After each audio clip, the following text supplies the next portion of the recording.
Welcome back to the big show. Josh McCallen here. John Edwin, the illustrious one. Man, we have had such a really amazing 2024, and we want to bring our listeners the top 5. We did over 60 episodes that we dropped in 2024, and we're going to bring you guys the top 5 episodes from 2024 to ring in your new year, and then we'll be giving you new content. But let's roll with these, baby. If you're hearing this, it's the year 2025. We cannot wait to celebrate an entire great year with you. But wait until you hear these shows. Blast from the past, the best of the best from 2024. Old Lang Syne. Cannot wait to see you guys. Let's go. Hi, this is Robert Kiyosaki, and you're listening to Capital Hacking. This is the most important thing you can listen to today.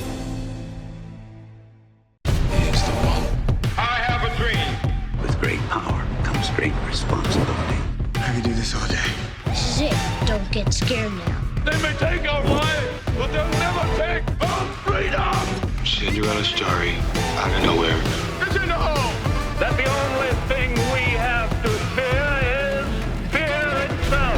Capital Hacking begins in 3, 2, 1. Welcome back to the big show. John, you've been traveling, so I had to give you the hot sauce there of a big welcome, John. Man, you came in strong. You came in really strong, Josh. Thank you. Double-fisted. Hey, guys. Today we interviewed Kevin Taylor. He fills us in on the world of EOS. He's going to explain how it works, what the system is. You're going to learn about his background in banking and how he's much more of an entrepreneurial spirit. It is such a cool interview. It is. It's a great interview. Great guy. Hopefully we hear more about this guy coming soon. We hope we've recruited him a little bit. But in the meantime, Kevin, this is what's special about Kevin. He was part of the launch of a bank. So he has this deep banking expertise, and now his comprehension and his breadth of knowledge of business, is incredible. And so as he applies that to the EOS, the guy's going to just dominate helping companies change their future. And by the way, if you don't know what EOS is, it does stand for something very simple: Entrepreneurial Operating System. But in the show, we make him define it better. So a lot of great tidbits here. If you own a business, if you're thinking about being a business, or if you're investing in businesses, you'll love how this breaks down the value creation. Let's go. John, I know you had to scour the world to find our next guest, and you found a gem in Mr. Kevin Taylor. So thanks. Josh, we're also going to forgive Kevin for being a huge Dallas Cowboys fan. He is from Texas, guys. When you're from Philly and you're a Dallas Cowboys fan, that's a problem. That gets to me. But if you're actually from Texas, that's okay. That's forgivable. But we're so excited to have you on the show, Kevin. Can you give us a little background on your story? Yeah, John, thanks for being here. Yeah, the feeling's mutual with the Eagles fans too. So just so you know. Yeah, so my background, I was a commercial banker for about 25 years. I started, everything from being a teller, running a teller drawer, to opening new accounts, to managing a bank. And then I got into the commercial side about 20 years ago. And in that journey, we developed a really good team, a really good business development process. And it was about 16 years ago, a group of us got together and we said, why don't we just start our own bank? And so that happened. Our official open date, we started the process in 2007, saw the writing on the wall on where we were going, and were we entering? The question was, are we going to enter a recession? Kind of like we are now. Are we going to enter a recession? What's going to go on? So luckily, we started our capital raise in 2007, finished it in 2008, raised $26 million to start the bank, and opened our doors May 5th of 2008, which was a very interesting year in the banking industry. And of course, I'm talking to a lot of my friends and network about what we're doing. And then 2008 happens. Man, you picked a really terrible time to start a bank. And I was like, well, it was actually a really good time because we had a clean balance sheet, none of the problems from the past, and we were able to lend money. So given those circumstances, we were able to hit profitability inside the 2-year mark. and then grew that bank to, when I left, it was just over $1 billion in assets, all organic growth through no acquisitions. And what I found is I really, really loved working with entrepreneurs. I mean, it is so much fun to peel back the curtain, talk to business owners, see how it works, and see what business they're in, learn about different industries, learn about so many different industries I didn't even know existed, and just how companies made money. And so during that process, I was introduced to a system that I know a lot of entrepreneurs know called EOS. And so through the book Traction, I was given the Traction book probably about 10 years ago, read it, loved it, gave a copy to our CEO who read it, loved it. And we started self-implementing the EOS system inside our organization. And through the course of time, I was introduced to more entrepreneurs, and we actually became a sponsor of an organization called EOS. That stands for Entrepreneurs Organization. So the EO Dallas area was an organization that we became sponsors of. It took some sweet talking because it was a decent sized check for a small community bank to write for a sponsorship, and where some of the larger banks, it was just a rounding error for them. But no, this was something that I said, hey, if we do this, I will go to every meeting, every networking event. And through the course of time, I found that I had more in common with these entrepreneurs, and I liked hanging out with them a whole lot more than I liked hanging out with other bankers. And so I think that was kind of part of my journey into realizing that I'm wired more like an entrepreneur than a banker.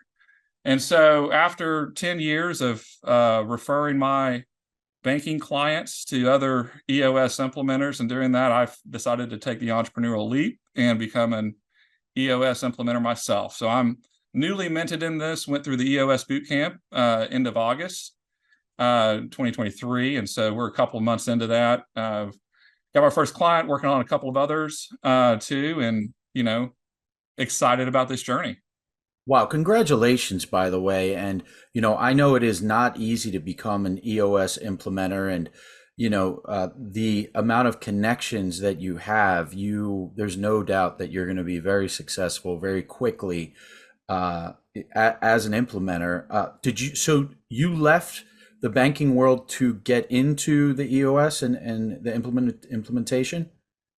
Yeah, well, that's another funny story too, is the more I got involved with entrepreneurs, the more podcasts I listened to, the more books I was reading, I saw some of the gaps that we had inside our organization at the bank. And I would push those. And I said a lot. One of my phrases I said a lot towards the end of this was, they're either going to respect me or fire me for this, but we're going to do it. And so, it's books like 10X is easier than 2X, and it was the who, not how, and wanting to implement this inside our organization when you have people with unique abilities to do certain things, like mine is business development and making connections. What I'm not as good at and what I don't enjoy are the loan committees, the credit committees, all that. And so I'm like, hey, why don't we just do the who, not how concept and do this this way? And when I thought that was going to work, it wasn't what they wanted. And so I was asked to leave. So we decided to part ways. And during that process too, I was talking to my network, and they said, man, you're really passionate about this EOS stuff. And some of the guys I talked to, like, you're the one that introduced us to it. Why don't you just become an implementer? And I don't know why that never dawned on me that that's something that would be a good fit. And I should probably say EOS coach, because I say implementer, and then inside EOS, there is a visionary and an integrator. And so sometimes implementer, integrator get mixed up, and I am not an integrator. I am a big visionary. I actually have a visionary hat right here that I put on sometimes because I am not an integrator. I'm an implementer or EOS coach. You know what? With that being said, EOS is very well respected. One of the challenges I just want to throw out there's this one challenge I found when I tried we considered that one for our company, and we actually brought in people that did it at one point. And the challenge here is you have to have that structure of a visionary and an implementer. And I've also met another person who's in GoBundance with us, Don Wenner, who wrote his own book similar to Traction called The Elite Execution System. And he says you don't need an implementer if you are an implementer. But it comes down to, it almost feels like frustrating if your company doesn't have the quintessential implementer. But so for us, we have several, but we don't have the one. And so we got stuck in this kind of vortex of, do we realign the company to design it this way? And do we really have that one person who can be the implementer? I don't know. Maybe it's a unique problem here, or maybe it's a common problem. How do you solve it if you've come across that so far? Yeah, and that's what I said. And so just there too, I mean, we're using implementer and integrator intertwined on that too. So I think, yeah, so there's the visionary and the integrator. I meant integrator. You're right. I knew exactly what you meant. Yeah, on that. And so, yeah, the integrator is, it's funny. What we do and what I recommend is there's I think it's through Rocket Fuel University that you can take a test to see, how am I hardwired? Am I hardwired as a visionary? Do I sit at 30,000 feet? Am I the big idea person? How handle the big relationships? And if you have that person, it is essential to find that integrator to help. That's the get stuff done person that's inside the organization. What's funny is I hear that with some of the people I talk to, and I just finished a really good book that's called Second in Command by Cameron Herold. He wrote Vivid Vision, and it is a really, really good book for people who are visionaries that are like, how do I find my second in command? How do I find that integrator to come in and do what I need to get done? And so I can do some of the stuff in the EOS teaches is the delegate and elevate. How do I find someone that I can delegate the stuff that I'm either not good at or stuff that I don't like, the stuff that's just, because visionaries, as visionaries think, they think it's weird that you find that there's 10,000 people or 100,000 people out there that just love doing the stuff that they hate. And it's key finding that, because once you do find that person, that's why Gino's second book is called Rocket Fuel. It's like rocket fuel for the organization to do that. So yeah, it's and I'll say EOS isn't for everyone, and that's why when we come into a business, we offer a free kind of 90-minute meeting with their leadership team and go over, here are the 6 key components. This is what EOS is, and it may not be a fit. And really it's a two-way interview. I mean, the EOS coach or implementers, That's actually a good point. We're using these terms so fancy, and you've done an okay job of showing there's a book behind it. Could you give a 30-second, 60-second commercial? What is EOS? Because we reference it all the time. And tell us what it is. Yeah, so EOS, we say there's 2 things, or 3 things I should say, is we talk about vision, traction, and healthy. So vision is just getting everyone on the same page of where you're going, how you're going to get there. Traction is making sure everyone inside that organization is executing on that vision day in and day out. And then healthy is just making sure everyone inside that organization is a healthy, cohesive team that loves working together, and they get up and look forward to executing on that vision. So that's really what it is. And so how do you do that? And so there's 6 key components that's inside that. And we go through the vision of that. We go through the people component, getting the right people in the right seats, going through the data component, different processes, the issues. And then the last one is the traction. And I always say traction is bringing the vision down to the ground. Because vision without traction is just hallucination. That's what you'll hear us say. And so that's what it is. It's really just executing on the 6 key components on that. And it is a process. I mean, you can self-implement this. I mean, that's what we did at the bank is we self-implemented EOS. And the analogy that I use on this is self-implement or have an EOS implementer or coach inside the business. They will both get you to the top, but one is like taking the stairs and the other one is like taking an elevator. And so one's harder and will take you a little bit longer. One's easier, and like an elevator and stairs, it'll cost you a little bit more because you're paying someone to help you through that.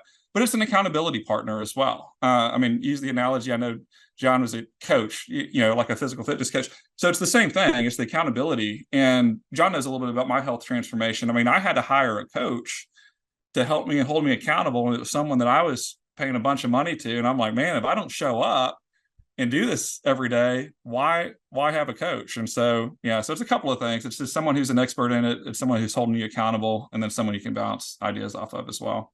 And that accountability piece is so massive for people. When you have skin in the game, you're going to act differently, and your coaching will probably get a business to be aligned much faster than the business is trying to figure out how to do it or read a book or whatever. And I know there are tools out there that you guys use, because we use it in a different GoPod of mine called 90 something. But 90.io probably. Yeah. That's it, 90.io. Exactly. So what is like the ideal client that EOS works really well with? Like, what's the wheelhouse? Yeah. So the wheelhouse, it's usually, in a lot of times they talk employee size on this. So typically, like, center of the fairways, employees 10 to 250 employees. Now, some over that's great, some under that, it still works.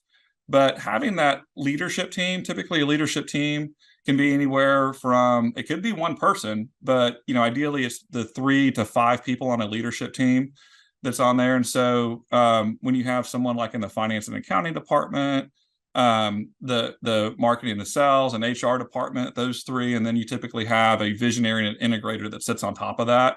So those are the 5 that are in that category. But revenue size, it's typically between, I would say, very similar to what we worked out at the bank, was anywhere from 2 million to 100 million.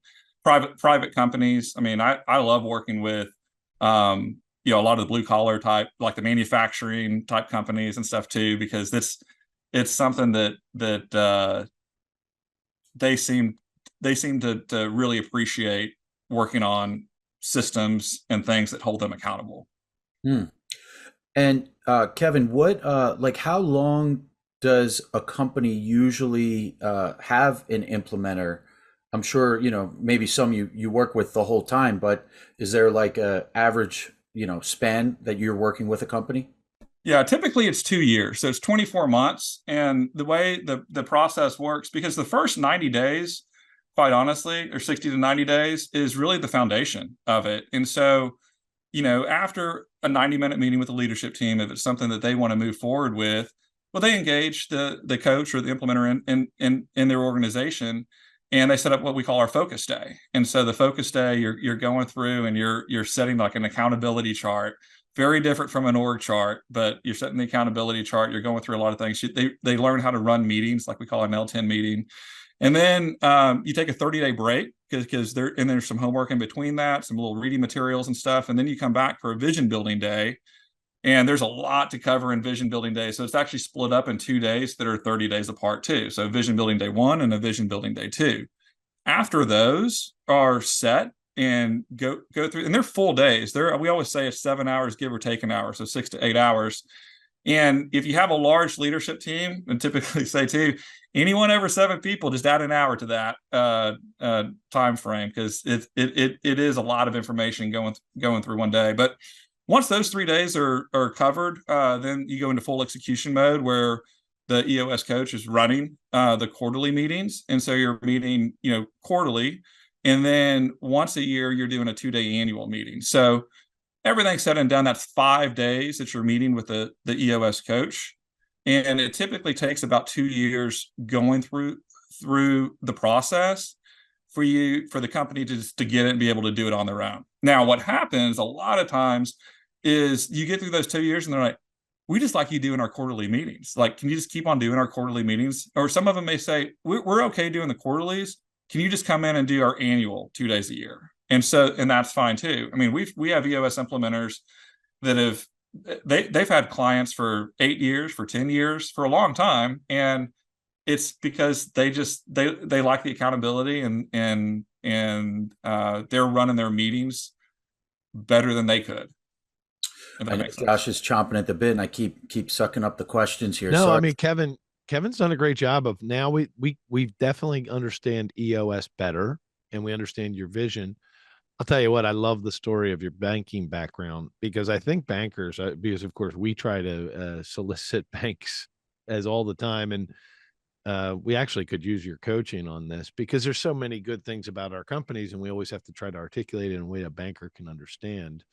We have one advisor who cracks me up all the time. He calls banking industry is like dinosaurs with racing stripes. Have you ever heard this expression before? I've not, but I would probably agree with that. He's probably saying, I guess he's saying that they're stuck in their old ways, but they put like band-aids on it to make it look like it's not old days. I don't know. But I do get to the point where I do think bankers, see, I'm glad you're an entrepreneur now, because I think you have such wisdom from all the deals you've looked at. What builds expertise more than deal flow? And a banker is looking at so many mid-market businesses in your situation. You really have seen a lot, probably coming from that background. It really positions you well to do what you do now. Hi, this is Melanie McCallen. Josh and I are just so grateful for the many investors who have already joined us at Accountable Equity. Accountable Equity is so much more than a capital group. It's really a community of accredited investors that want to learn and grow together. I just want to personally invite you, if you want to find out more about this type of investment and see if it's right for you and your family, please visit us at accountableequity.com. Hey, it's Hal Elrod, author of The Miracle Morning, and you're listening to Capital Hacking. Enjoy. Yeah, and I heard something a while back that has stuck with me. It's never regret the past or the path you're on, because you never know the journey it's preparing you for. And I would never think that this journey that I've had for the last 25 years in the banking industry, and there's the thing that my clients used to tell me, or before they were clients, they would tell me that I would take offense to, that now I realize it was a compliment. And it was, you don't seem like a banker. And I was like, what do you mean I don't seem like a banker? And I finally realized that they were giving me a compliment because they had a picture in their head. And as I always say, people think in pictures. And so when you say something, a picture pops in their head.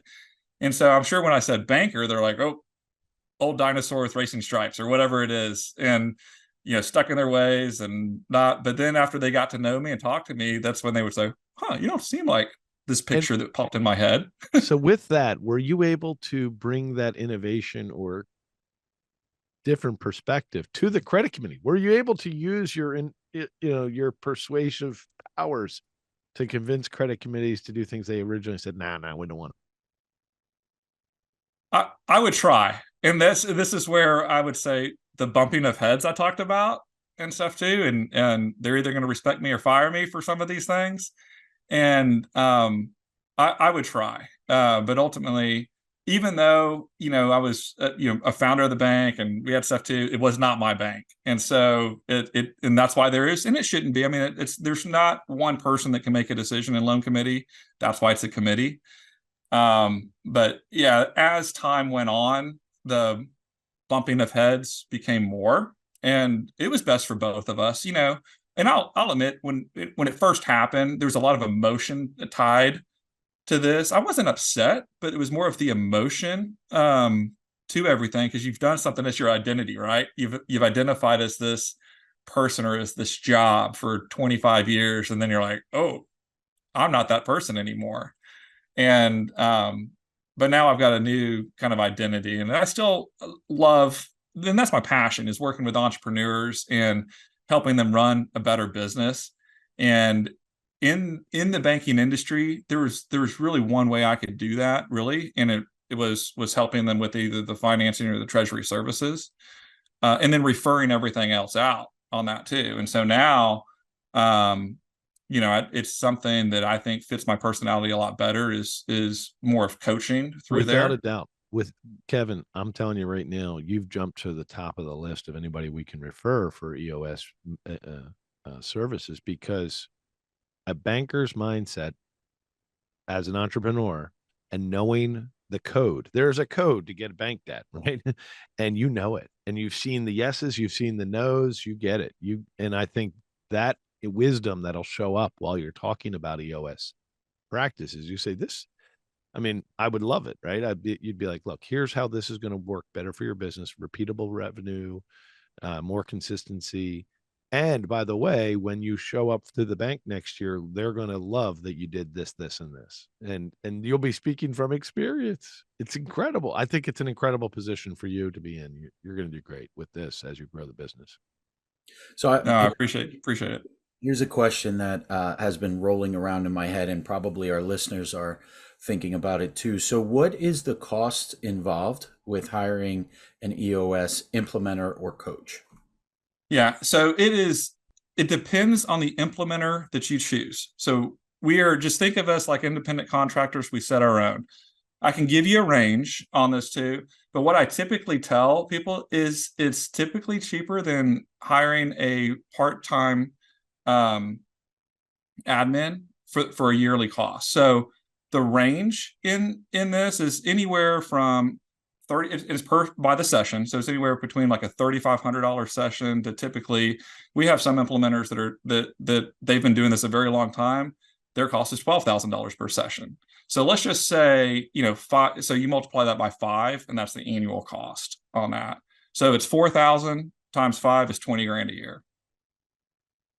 Very reasonable for what it helps you do. And the only key here is it'll help you determine whether you really have a leadership team. And then that goes back to the Patrick Lencioni books, where it talks about the health of an organization and do you have healthy conflict, and or is it all political and things like that? Or do you just not have the right people on the bus yet? And that's going to become evident when you do an EOS implementation, I imagine. Yeah, and the Patrick Lencioni books are part of the homework assignments too that we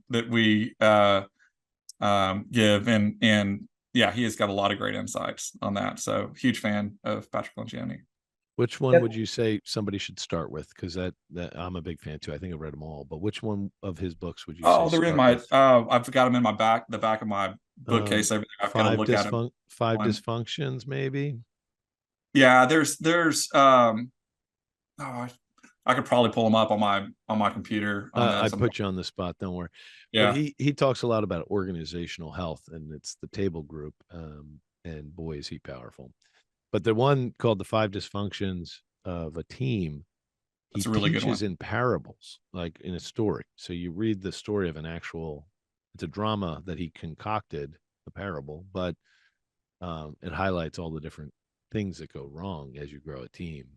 And how teams develop if you don't set the vision, really, and set the attraction strategy. So it really does correlate well to what you guys do.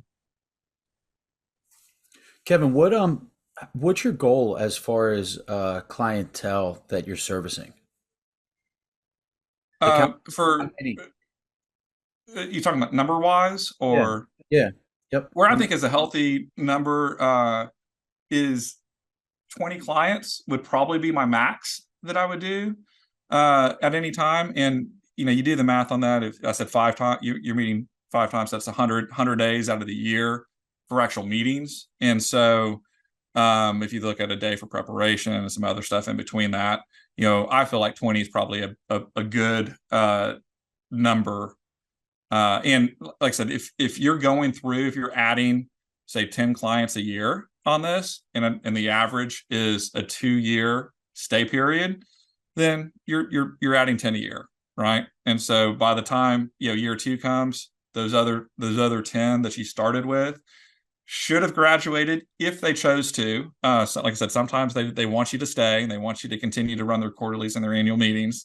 But 10 a year is basically, and that's why a lot of EOS implementers tend to fill up. I'm new in my journey, so I've got some room, and but the ones that have been doing it for even 3 years, 4 years, they tend to hit capacity pretty quickly. That's awesome. What's the best way for us to reach out to you, Kevin? I'm sure there's people typing on their phone in your name right now, but how do they find you? Yeah. So I'm active on LinkedIn on there. I should have it ready on what my LinkedIn handle is on that. Also on Facebook. Now, I'm one of those guys that did the Facebook jointly with my wife when we started, and I don't know how to change that name. So it's Kevin and Nancy Taylor on Facebook. I'm a Hawaiian KT one on Instagram. I am Hawaiian, and that's where we get that. And then, of course, my email is real easy. It's kevin.taylor@eosworldwide.com. And no weird spellings on that. So kevin.taylor@eosworldwide.com. That's great. And we'll put that in the show note, your LinkedIn link. If you want to send it over, we'll get it, make sure it's in the notes. Thank you so much, my friend. Yep. Appreciate it. Thanks, Kevin. Cheers. Damn straight. We just got buddy. We got to the end of another great show. And everyone listening right now, you're the family and friends. Thanks for staying till the end. That was so fun. And hey, hit the like, hit subscribe. We're here to serve you guys. That's why we're doing this show. Josh is not paying me. I'm doing this off of my quote unquote sweat equity because we want to make a difference in your life. And then that ripple effect will continue to touch the world. Hey, amen, brother. Please check us out on capitalhacking.com, all the social media threads.